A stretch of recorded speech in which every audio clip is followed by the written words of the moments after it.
Mythbuster.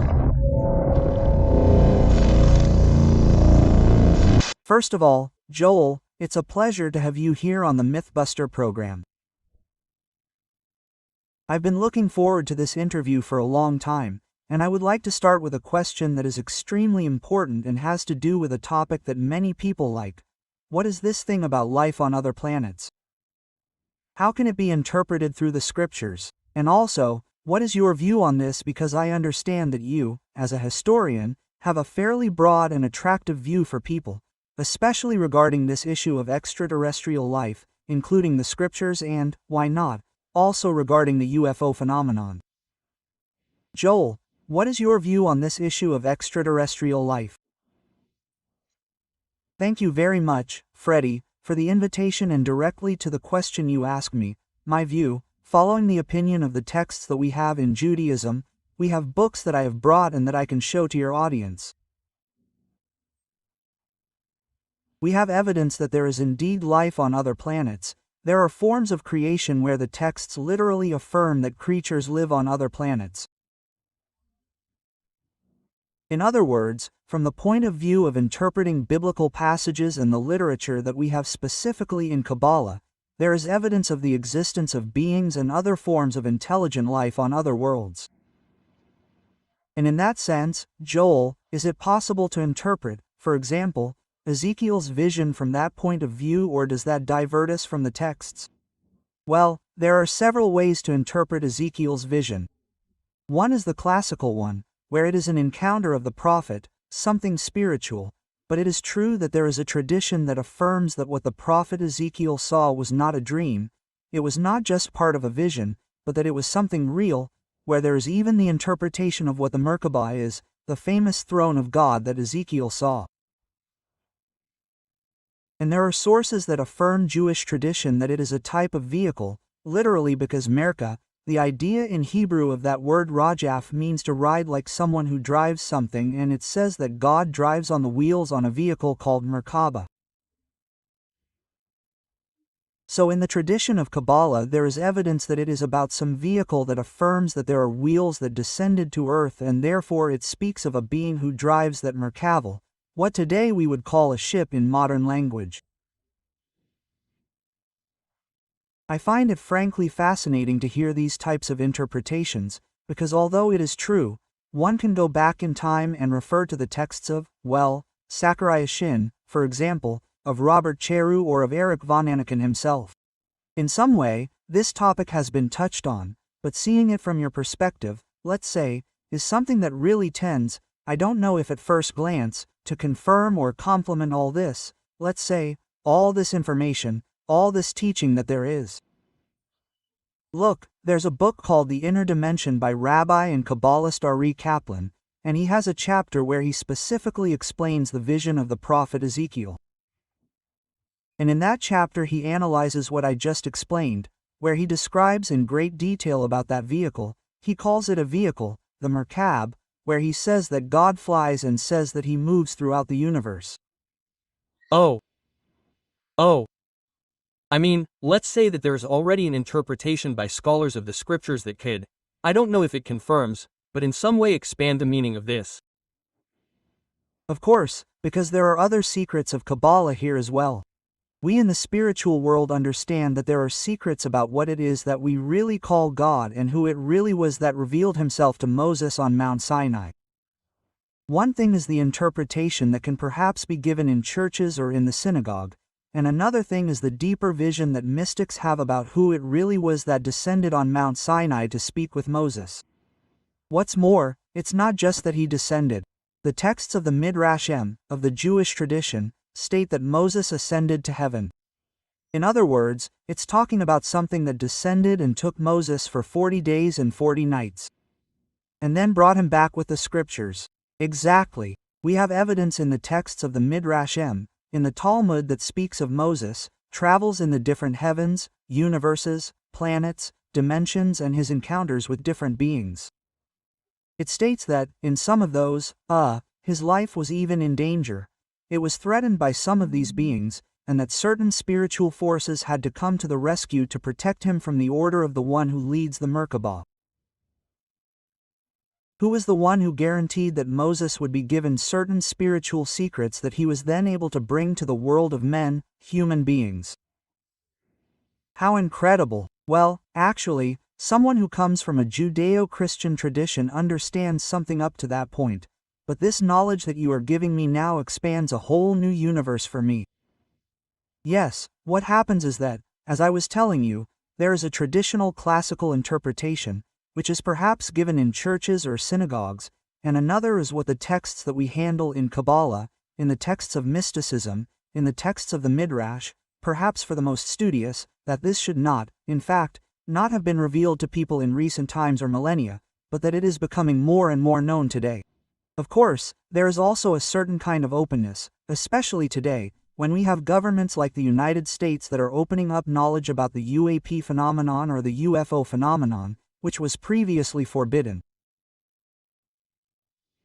So, in some way, spirituality or people related to religion, let's say, are also opening up knowledge a little bit through their vision of understanding it in the correct way according to what they explain. Look, I'll tell you something. You mentioned Ezekiel a moment ago, but that's not the only time we hear about or have evidence of beings on other planets. There's a passage in the book of Judges, chapter 5.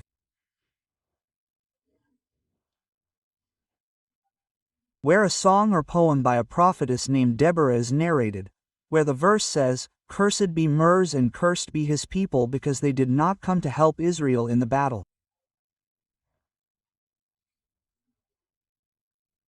It talks about a battle that Barak, the general of the troops of the people of Israel at that time, had against Sarah, an Assyrian enemy that Israel ultimately won. But Mers is mentioned and the commentators of the Talmud ask, who is Mers? There is an interpretation in the Talmud that says that Mers is either a star or a planet. That is probably related to the camp of the enemy that Israel was fighting in that time of antiquity. But it says, if it is a planet and a star, it says that there are inhabitants. So, the interpretation that certain rabbis bring is that there is life in the stars or on other planets.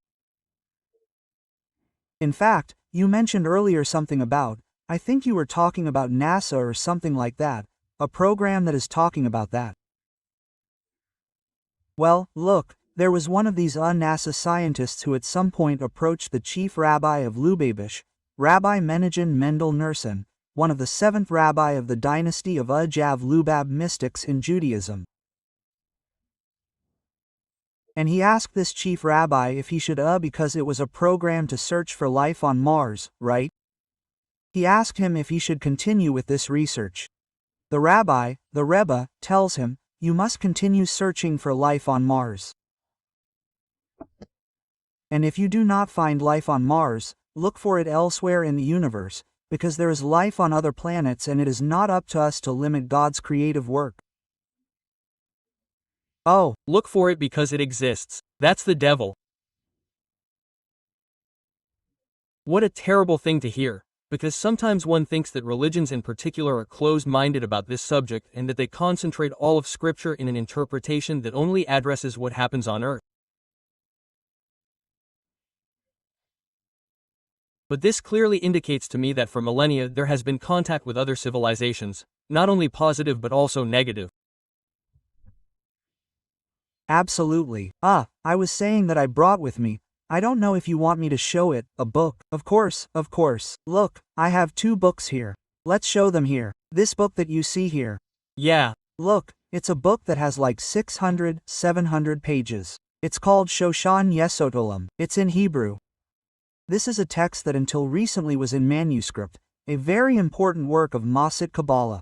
This text contains topics of Kabbalah practice, invocation of angels, spells, exorcisms, all of that stuff written by a rabbi in the 15th century, Rabbi Joseph Turson.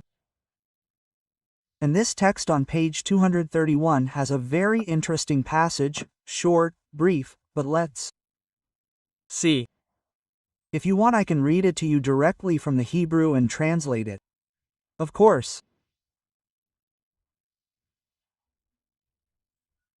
The text says, and this is the point, that there is a place that it says is below heaven called Valon. Valon, for us in Judaism there are different levels of heaven, just as there are different levels of earth. And it says that behind or below that heaven or that dimension called Valon it says Batacho Makam, and below that there is a place. Behind that there is a place called Teli. And now listen to what it says. How interesting. Odaso Damat Levin Adam. And in that place there are creatures similar to men, Levin a lady, human beings.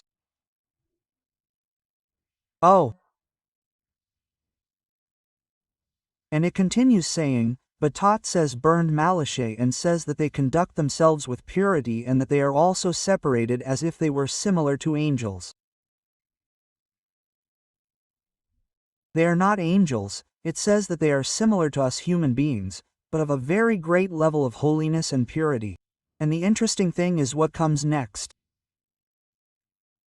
Basat, and the secret says that God is with them, it is revealed to them. It says that from other worlds superior to those beings there are other beings who reveal secrets to them. In other words, God, the text says, reveals secrets to these beings, and it says Adam, and they have permission to reveal secrets to other human beings. It says Asherashim Japhetbo, from among those that God desires. In other words, there are selected, chosen human beings, to whom the text says that God gives permission to these humanoid beings similar to us so that they can reveal secrets to us, but to chosen, special human beings, not to everyone.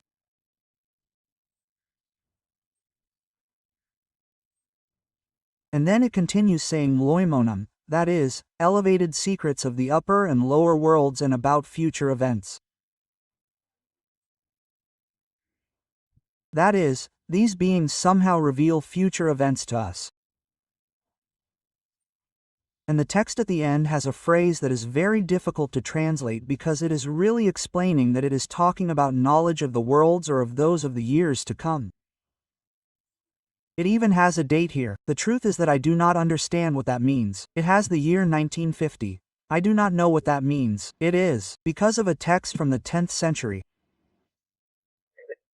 The thing is that Joel is that there is something super important because in 1950 in the United States Donald Kiju, who was a retired American military man, establishes in a book that extraterrestrials, that is, that UFOs exist and are from outer space.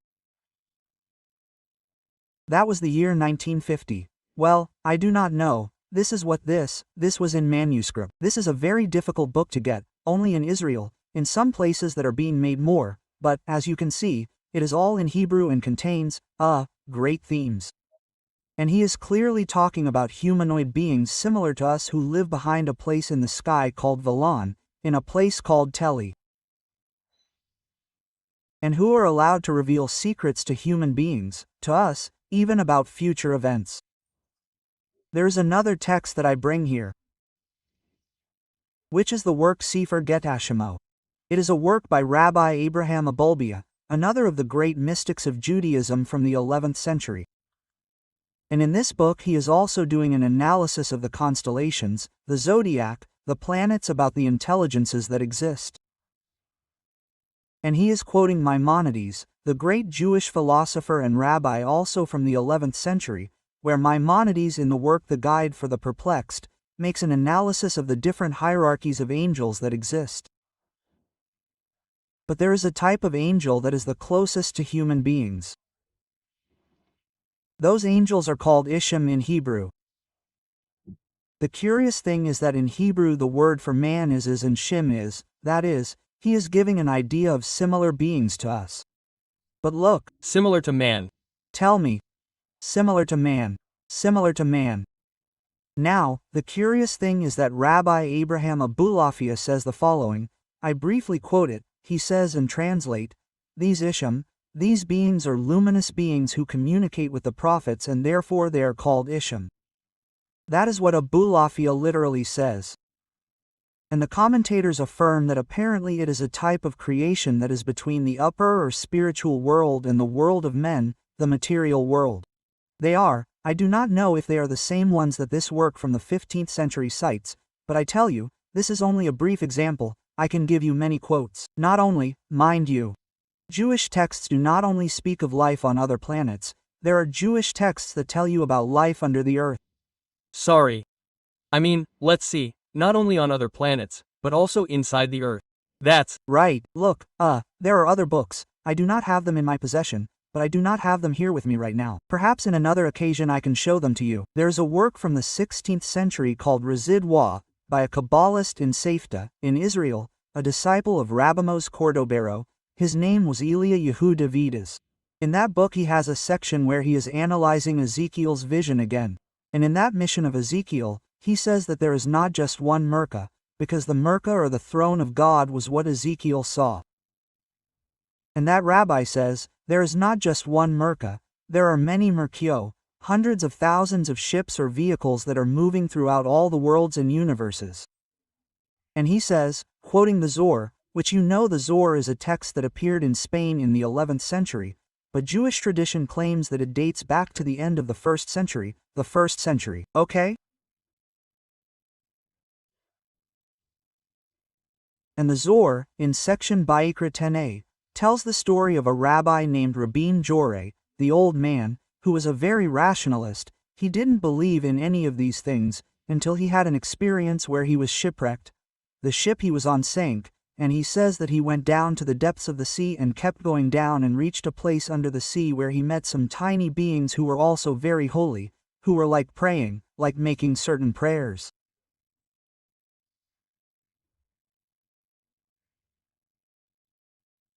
And these tiny beings that he met were the ones who helped him eventually return, to come to the surface at some point somewhere. And he says that after this he regretted very much not having believed until he met those beings who were under the sea, some tiny beings with a certain sanctity. The curious thing is that the commentator says that the fact that these beings were in a prayer position indicates that perhaps they have some type of, I don't know if it's belief or perhaps telepathy. It could also be, mind you, because prayer is a way of connecting thought with higher intelligences. So, if you ask me if we have evidence in Jewish texts, look, I've brought you the texts directly. I know that the evidence is clear. I mean, you brought me a couple, and with that couple there's already a ton of evidence, because if I draw a parallel with ufological casuistry, it's very similar. I would say it's too similar. There are other books. I was telling you that I also have where he talks about quoting the Zohar, where the Zohar describes those different worlds that exist and describes the inhabitants of those planets one by one. And in one of those worlds, says the Zohar, there are beings of medium height, large heads, circular, slanted eyes, small mouths and noses, short, of a superior intelligence and wisdom, says the Zohar. That's how he literally describes them. right. That resonates a lot with the casuistry of the 80s, 90s, the Greys, the issue that has to do with abductions as well. It's that somehow they appear in the scriptures, for example, those types of activities like abductions, alien abductions. Is there any relationship? Well, yes, the answer is yes, but really our literature doesn't. I mean, it's interesting that in Judaism, although we have these texts, we have this evidence, it doesn't show it as something to be scared of, but rather it tells you about rabbis who are having contact with what we would call today intelligences from other worlds, but for them the most normal thing in the world, and the model that we have in the tradition is the prophet Enoch. The prophet Enoch, where he says that God took him, and Enoch describes a series of celestial journeys through his worlds, etc.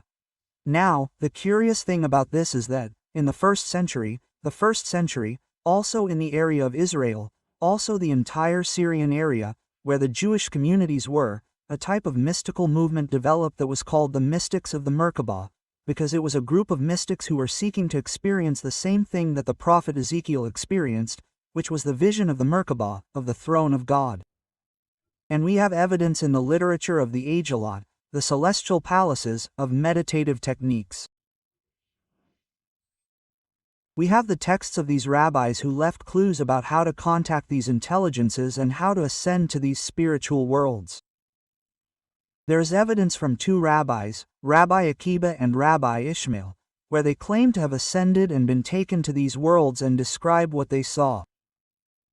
So, there was actively a group of Jewish mystics seeking to communicate with these intelligences and to be taken or experience these visions or go to these worlds just like the prophet Ezekiel. Oh, incredible! Yoel, look, I have a text here that is a profane text, because it is a text that I compiled in some interviews that I did with a Chilean contactee many decades ago. And he, somewhere, describes this to me and precisely speaks to me about something very similar to the Merkaba. And he even tells me that there was a contact through the Merkaba. He says that there was a technique required to promote contact and that meditation must be used, which consists of 17 breathing exercises that would generate the necessary counter-rotation of the electromagnetic fields in which humanity is.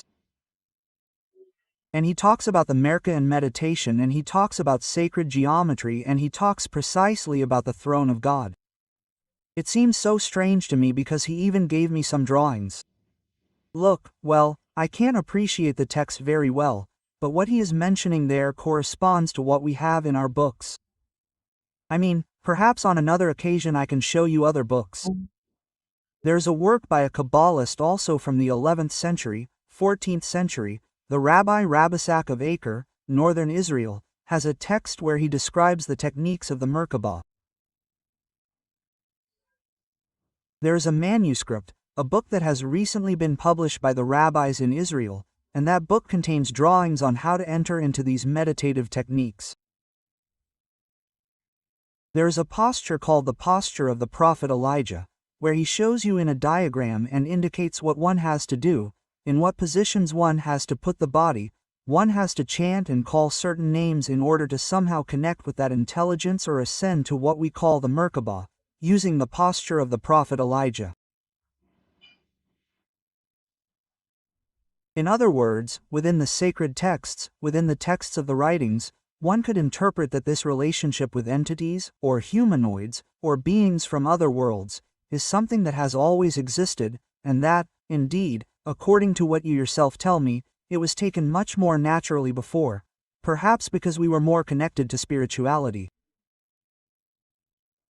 And perhaps today it is taken in a more distant, cold way, even with fear, because man has become too material.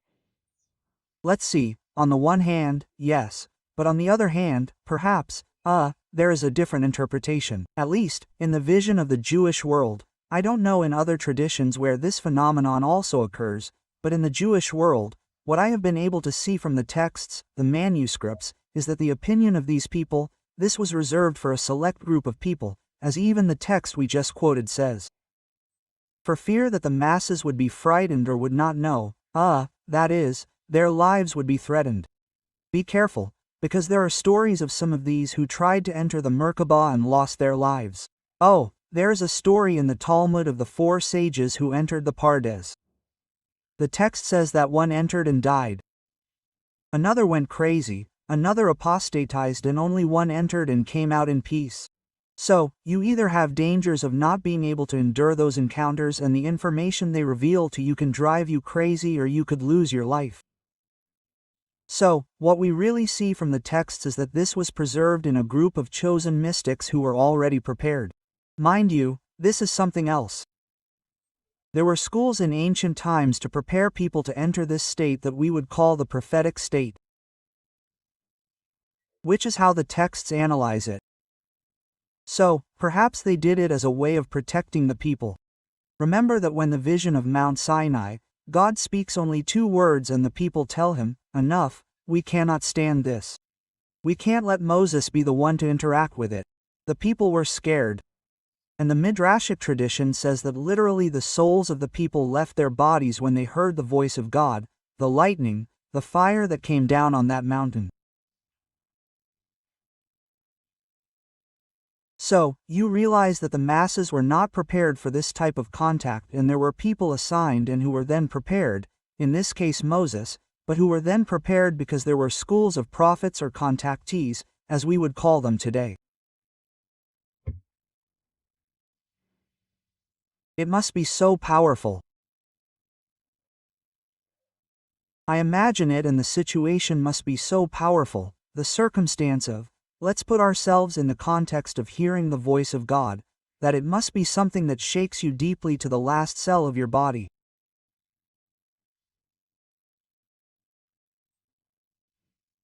It even makes me think when we talk about other types of encounters with elements that are proper to God, and that humanity has also felt fear, because we have to remember what happened with the Ark of the Alliance.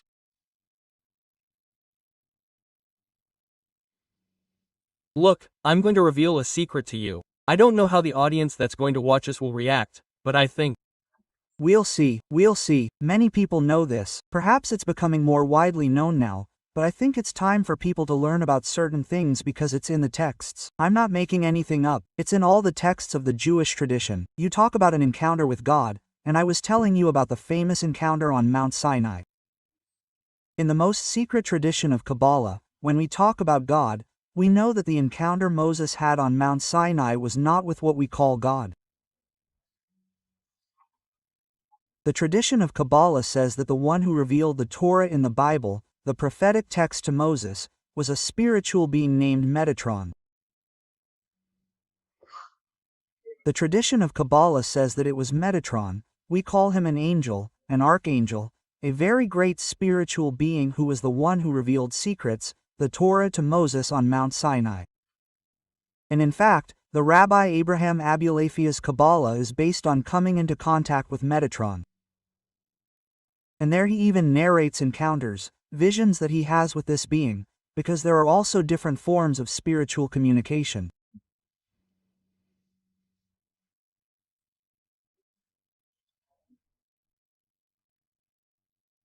And in that sense, well, I have recently read some studies that talk about how meditation puts you in a brain state that stimulates the neurons to such a degree that the neurons are capable of integrating into what today we call the quantum universe, and that is where this contact with this other larger reality occurs, and where these types of entities could be, to give it a name, such as Metatron and others.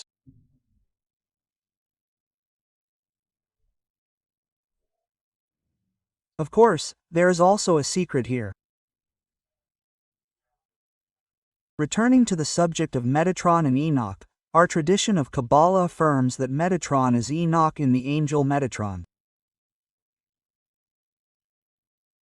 And there is a greater secret. There is a book called, it is an ancient manuscript from the 10th century, perhaps the 11th century, it is called the Alphabet of Rabbi Akiba, or Teodel Rabbi Akiba, where he describes with luxury of detail how the abduction, what we would call abduction today, of Enoch to heaven, and how he was transformed, how his body was given a different form until he reached the level that we call Metatron.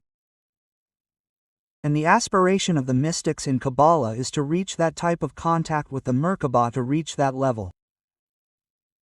And the Jewish mystics say, the human being in the future is destined to transform into a spiritual being at the same level as Metatron. All human beings. Or, actually, this and I. Well, I'm a little surprised, because all this that you've been revealing to me, and that the audience is seeing now, the mind-blowing is going to be tremendous, because people are going to start opening up to other types of knowledge that can be very shocking today, but that, in itself, contain great wisdom that, little by little, of course, people are going to start understanding and are going to realize that, indeed, it is most likely exactly as you tell me.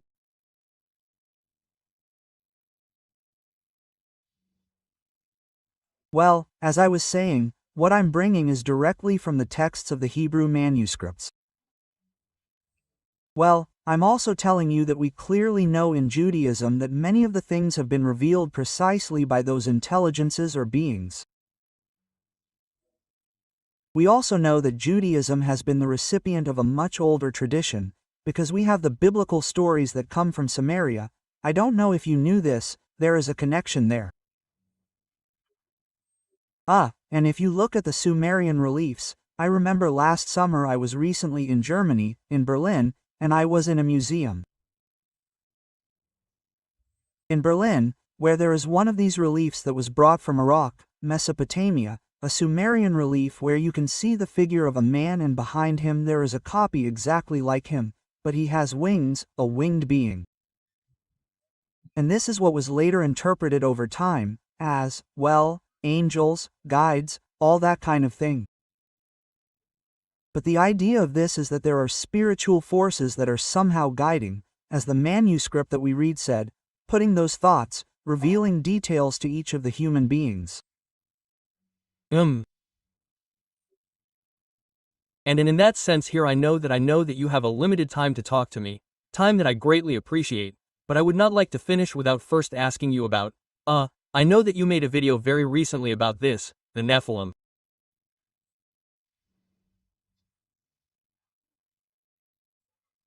Yes, well, that is also evidence that we have in the texts that affirm that these beings came down to earth. In fact, it is said that they came down on Mount Hermon. Mount Hermon is a mountain that is between Lebanon and Israel. I was even able to see that place. I recorded it and uploaded a video on my YouTube channel, and it is said that a group of beings from other worlds came down there. That is described in the book of Enoch, and that they eventually mixed with human beings. The curious thing is that I have been studying and living in Israel for 3 years and have met with different mystics there. And there is an oral tradition that exists among the Kabbalists of Israel that states that descendants of these beings are still among us here on earth.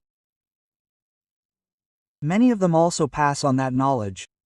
This may sound a bit overwhelming to many people, but it is what I am telling you that I have received directly.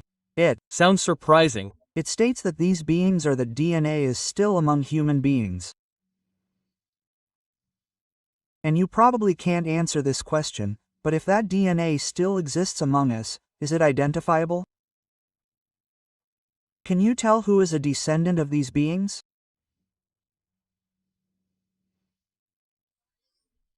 I couldn't say that, but there are very curious things that happen in Israel. Oh, I'm getting you into trouble, sorry. No, let's see. What I know is that there are groups of mystics who jealously guard certain traditions, certain secrets, and it's not like they've revealed everything to me, right? But I have received certain knowledge orally from certain Kabbalists in Israel who have told me that that DNA still exists. There are people among human beings with that DNA, because, look, the famous Nephilim and the famous giants were not destroyed in the flood. Biblical tradition states in the Midrash, again, the texts of the Midrash are a tradition of texts that were compiled later, that is, not everything is only in the Bible. The people of Israel compiled and wrote many books. People don't know this. The Jewish world is very rich in literature, like those who received a tradition, but who in addition to that sacred text have written many texts because they lived, were eyewitnesses of these things and wrote them down. And the texts of the Midrash say that there were giants who were engendered who survived the flood. We even find them later in the story. If we go to the book of Kings and the Chronicles, it clearly speaks of King David and the men, David's soldiers, facing giants in the biblical passage. Not only Goliath, mind you, they speak of gigantic beings that were there, whom David faced with 6 fingers on each hand, on each foot, and who fought against these giants. In other words, these giants or so-called Rephaim survived the flood, a mixture of that DNA, but there is an oral tradition within Judaism that I have received that the DNA of those beings still exists among human beings.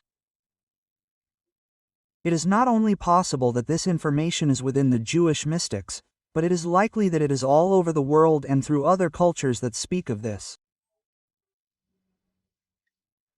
This truly calls me to continue investigating, it calls me to continue reading. I am quite a good reader and I really like to investigate, especially with these traditions that deep down one sometimes sees as written text, a tradition, but that in themselves contain great secrets, and that there are still scholars who are interpreting these secrets seems even more wonderful to me. Let me tell you something else. What happens, as I was saying, is that for a long time, this has been jealously guarded, precisely because they understood that not everyone was prepared to receive this knowledge. But, in recent centuries, there have been groups of different mystics, among them Bala Zulam, a great 19th century Kabbalist, who stated that this knowledge should gradually be made known to all of humanity, and, little by little, it has begun to come to light. It is also true that there are great mystics who, if you ask them directly, will tell you, no, we don't know anything about this.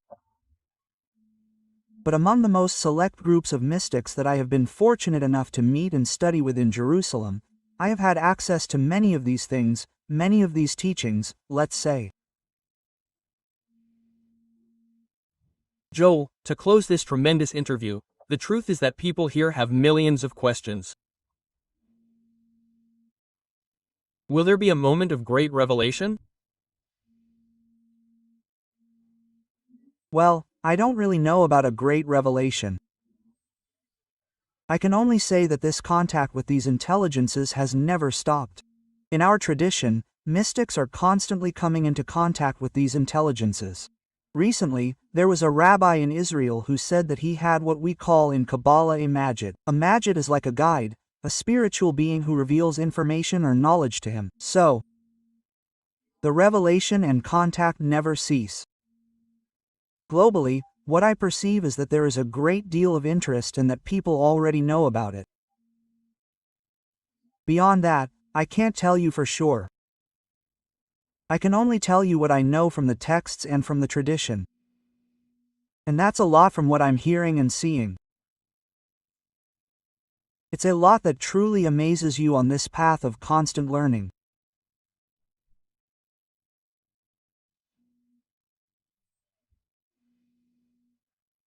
I have always said that I am a student of life, and listening to you with these teachings, and with what you have shown me from the texts, and that knowledge that has gradually opened up to the world, makes it very clear to me that the world is not just what we see, but that the world has layers and layers and layers of knowledge that are somehow opening up to the average person, to the one who is there, and that they must also open up to the fact that there is a reality that is not available 247, and that, deep down, one can access it simply by referring to the scriptures, also or not.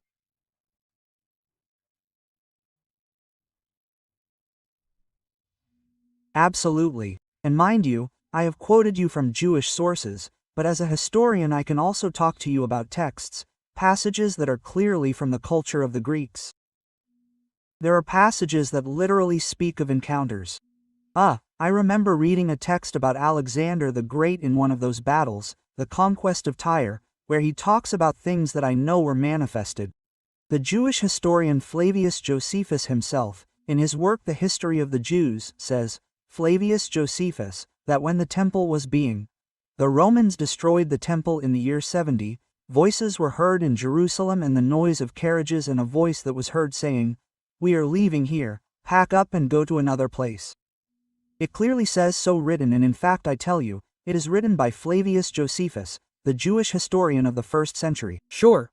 A noise in the sky, as he describes carriages as for us there would be like ships or like something that is heard above, and a voice that is me, that said, "We are leaving here," and something that I know like a great sound marching. That's exactly what I'm telling you, it's all in the texts, the quotes, in the manuscripts.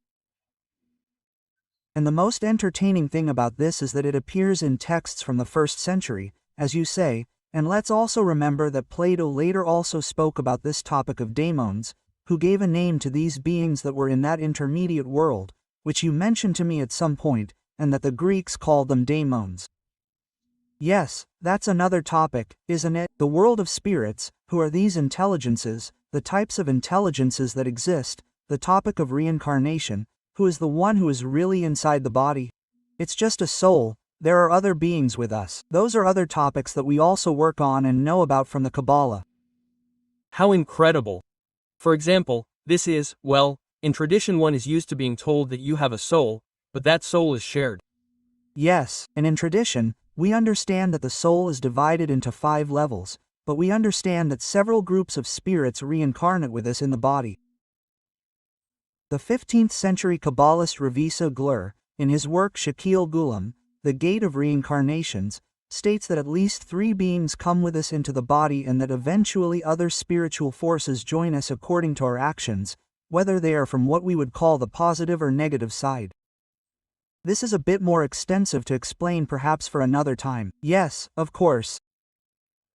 Where he says that one emits or generates energy according to our actions and thoughts and that vibration attracts entities or beings that, as I said, we humans define as good or bad, but it is really based on our vibration.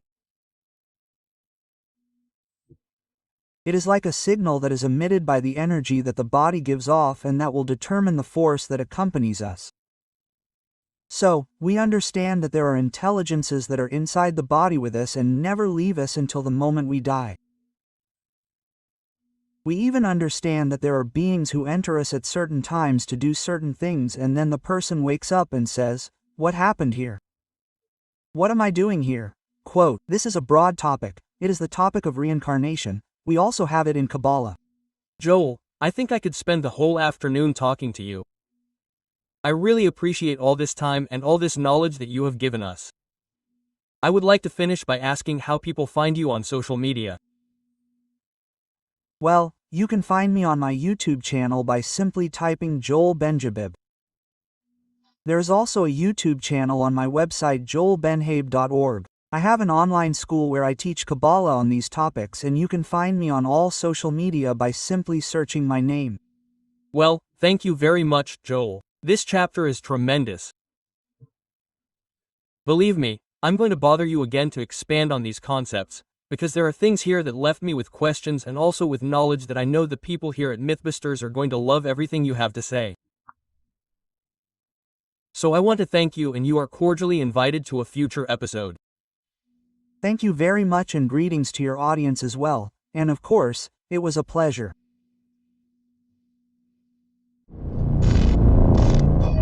Mythbusters.